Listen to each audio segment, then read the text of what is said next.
વડોદરા પાલિકાએ ખરીદેલા તરાપા ધૂળ ખાઈ રહ્યા છે। વોર્ડ ઓફિસમાં તરાપા ધૂળ ખાતા મૂકી દેવાયા છે। પૂરગ્રસ્ત વિસ્તારોમાં આ તરાપા આપવાના હતા। 2024ના પૂર પછી બીએમસી લાખો ખર્ચે ખરીદ્યા। વરસાદ પહેલા જ પૂર પ્રભાવિત વિસ્તારમાં આપવાના હતા તરાપા।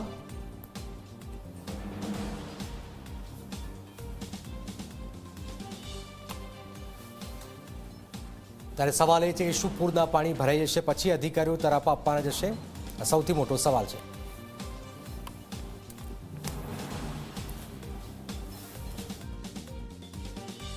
અહીંયા જ આ જે 4 રસ્તા પર છે ત્યાં જ પાણી આટલા પાણી હતા।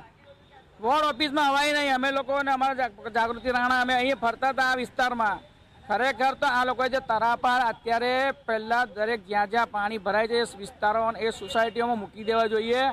ત્યારે આ લોકો સુરતની જે રીતની પોઝિશન થઈ છે એ અહીંયા પહેલાં કે પાણી આવી જવા તો વડોદરામાં પછી તરાપા લોકો બૂમો પાડે પછી તરાપા મૂકવા જવાના એવી રીતે સીન સપાટા કરવા માંગે છે કે અમે તરાપા મૂક્યા નહીં। પણ ખરેખર જો કામ કરવું હોય આ લોકોને તો આ વિસ્તારોમાં ખબર છે કે કયા કયા વિસ્તારમાં પાણી ભરાય છે એ એન્જિનિયરોને તો તરત તરાપા ત્યાં મૂકી દેવા જોઈએ। એટલે ત્યાંની પબ્લિક સ્થાનિક પબ્લિક એમની રીતે વહીવટ કરી લે।